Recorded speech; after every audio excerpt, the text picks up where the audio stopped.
What up? Welcome back to the channel. I'm J, and we are locked in. We have a new 10-episode series called Harlem on Amazon Prime, starring Meagan Good. And I used to have a huge crush on Meagan, and let me be the first to say that Meagan still looks good. Now, it's about four friends navigating themselves through Harlem, trying to find love and keeping their friendship together. Now, I had a couple of people hit me up and say, hey, we want a male perspective of it, so I'm gonna break it down and I'm gonna point out some things and I'm gonna try to make it comedic for you and give you a good experience. But first, shout out to the notification gang. If you're new to the channel, you want to be a part of it, hit the subscribe button, turn on your notification bell so you get something every time I upload. Hit that like button. It's the easiest thing you can do. Now, we're going to follow Miss Camille, played by Meagan Good, and we're going to see how she gets through Harlem and can she find love. So let's jump into it. This is episode 1 of Harlem. We start off with Camille narrating about a group of people that live high above the Himalayas called the Masuah.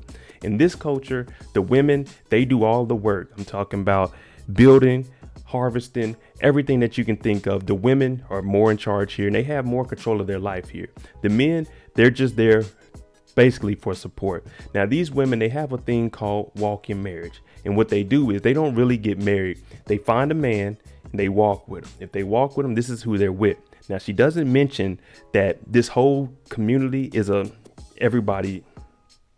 We start off with Camille narrating, talking about a group of people called the Masuah who live high above the Himalayas. In this culture, the women, they do all of the work. I'm talking building, they do the harvesting, and they're stronger than the men.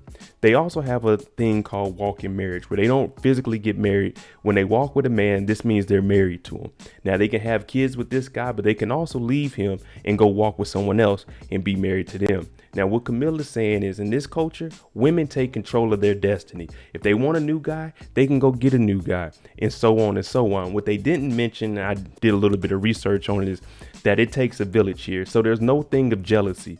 She can walk with one man one day and another woman can the next day. Now, they can have kids, but everyone's parents are going to help take care of the kids. So it's not like the traditional Western culture where you date a person, you have a kid with them, and that's it.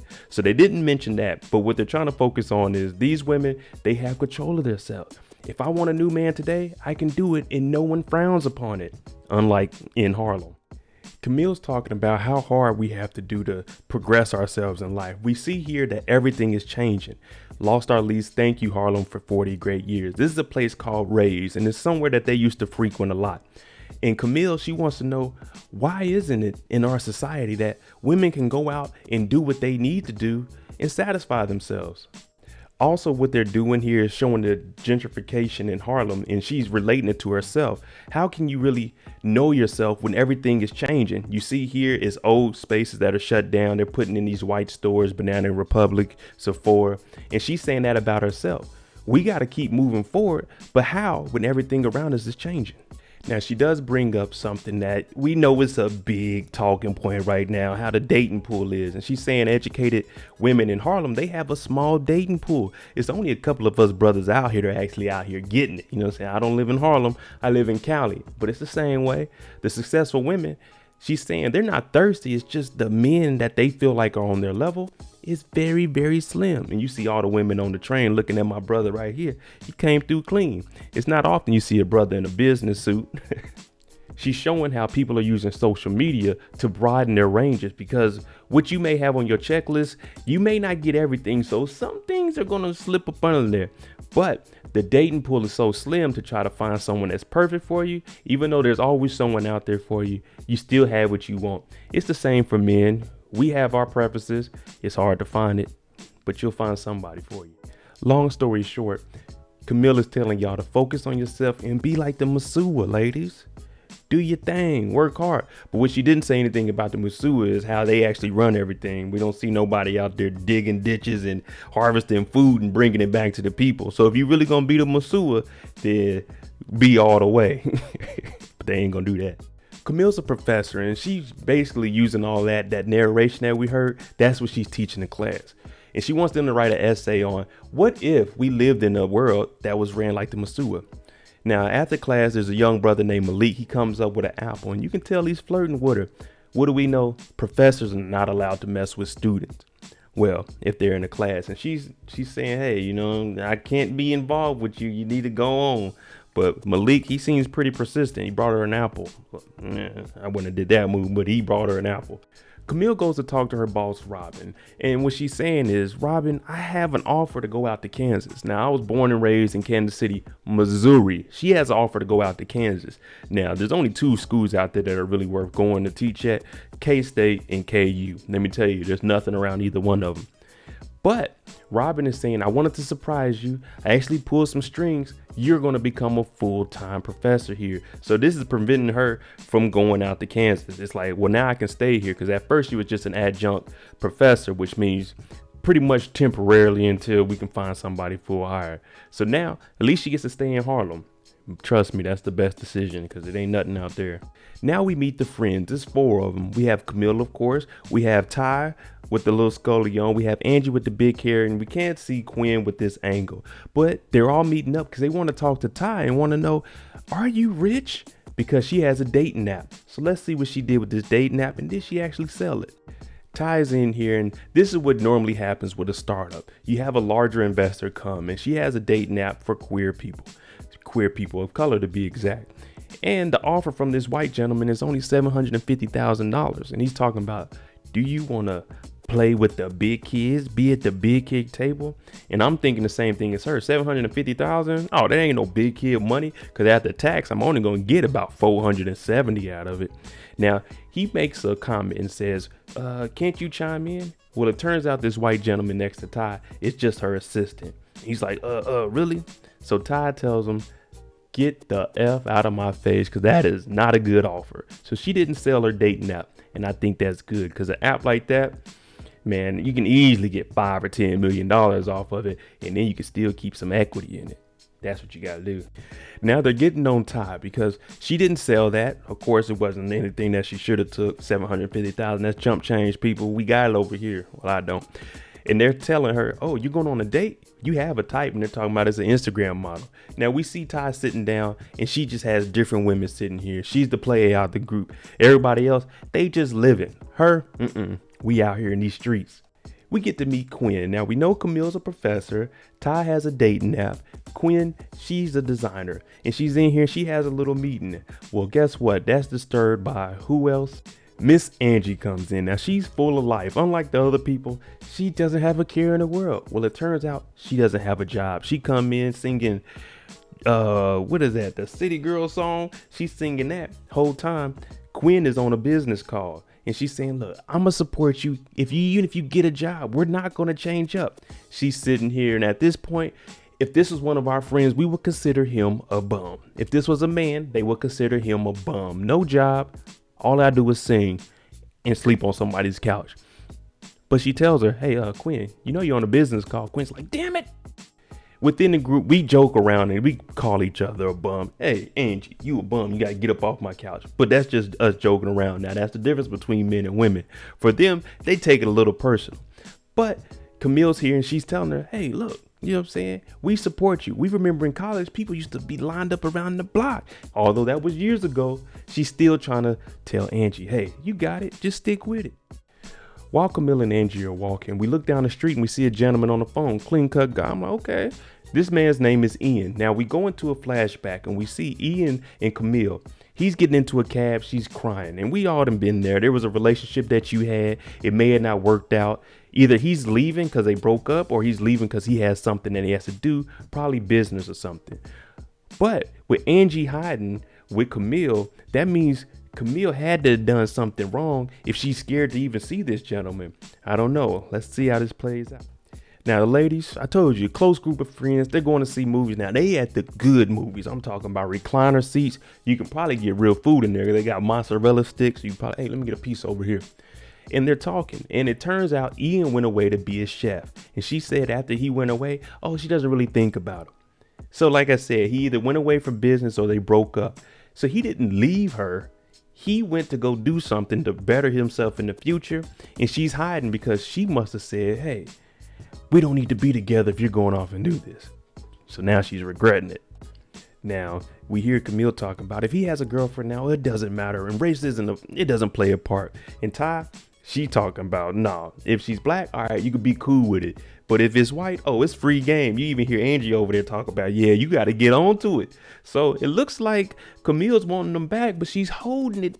She doesn't want anybody to know. Hey, Hey, y'all, I'm not thinking about Ian, but Ty knows her. We all know Camille.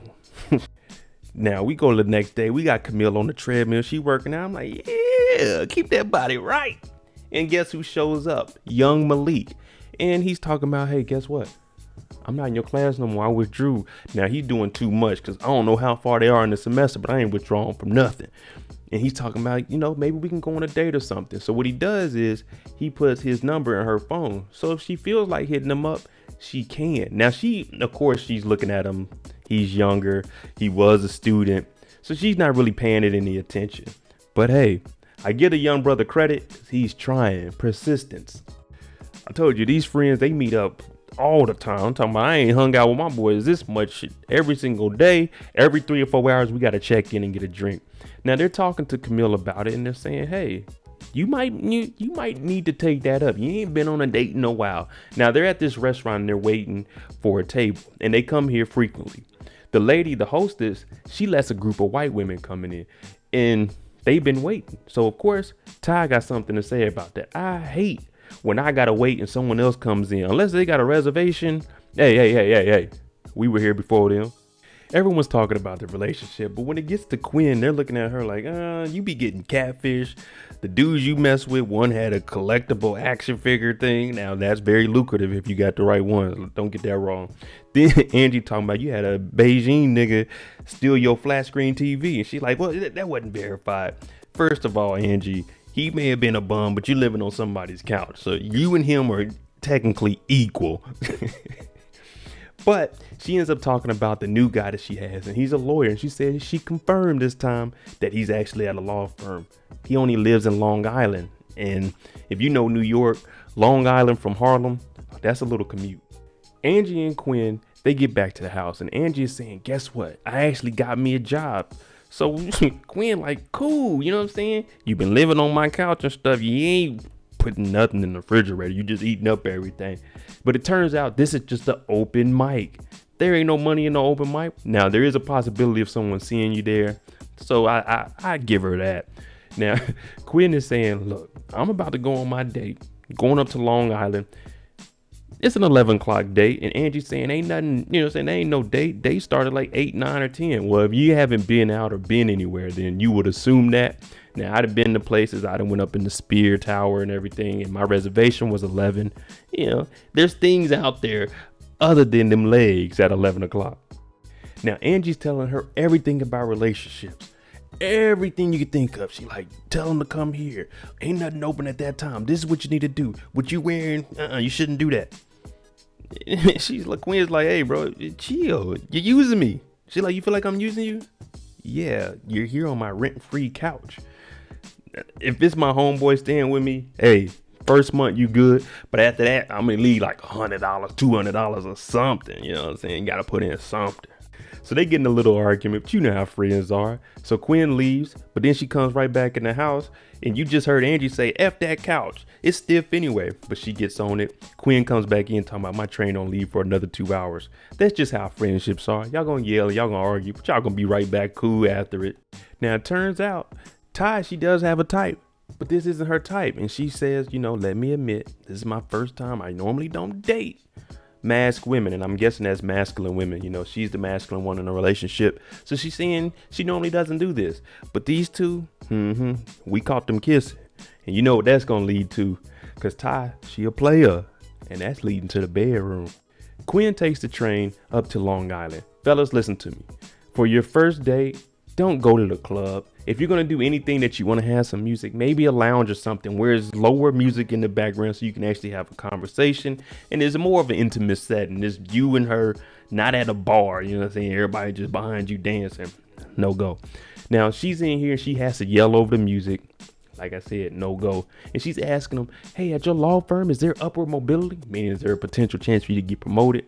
Now, my response would have been, yeah, there's always a chance to go up.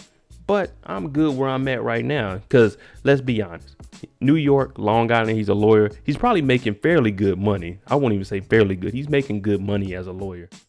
While they're sitting there, of course, there's a lot of people moving around. You're trying to get to the bar. A gentleman spills his drink on her. Now, she has to go to the bathroom and at least try to dry this off.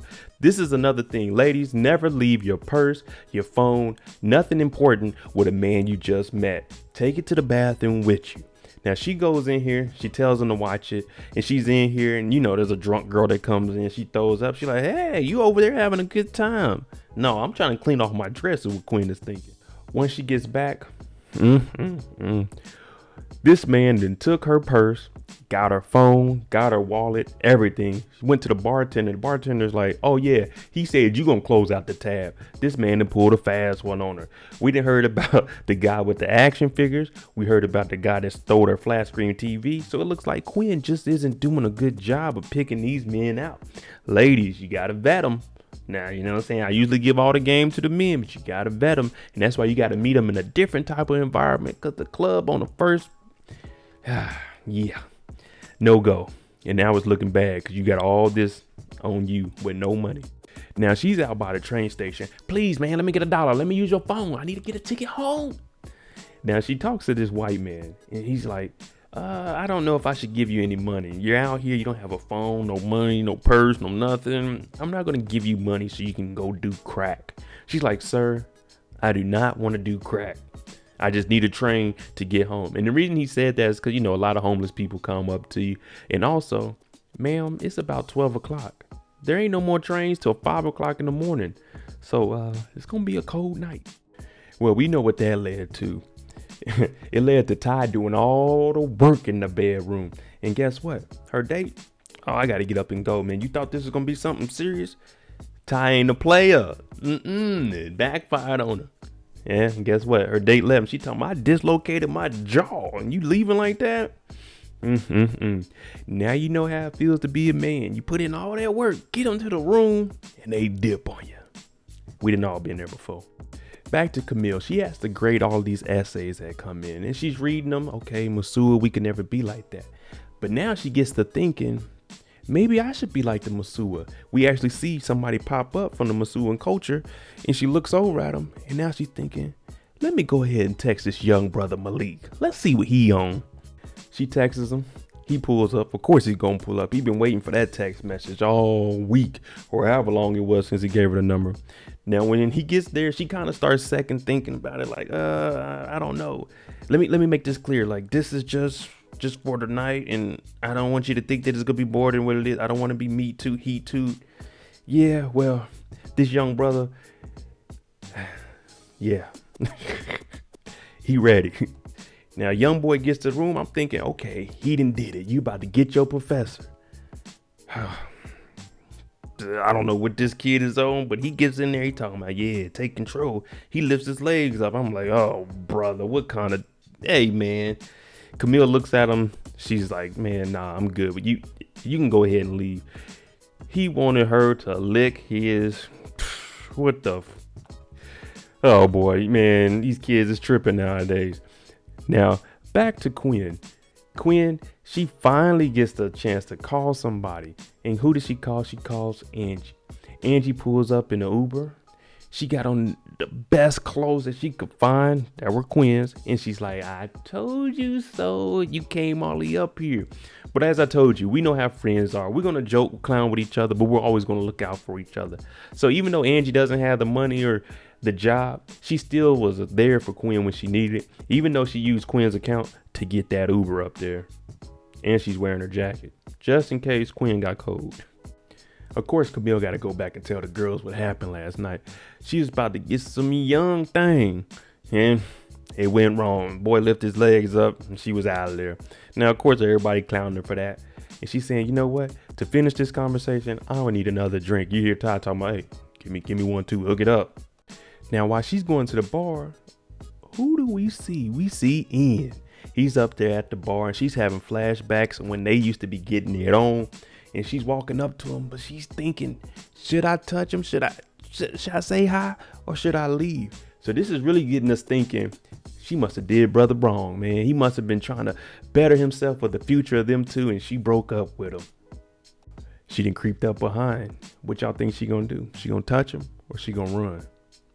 there you go, episode 1 of Harlem. You know how it is on my channel. We don't discriminate over here. The show is directed to women, but it has a cool little storyline. So, I'm going to break it down and give you the male perspective of it.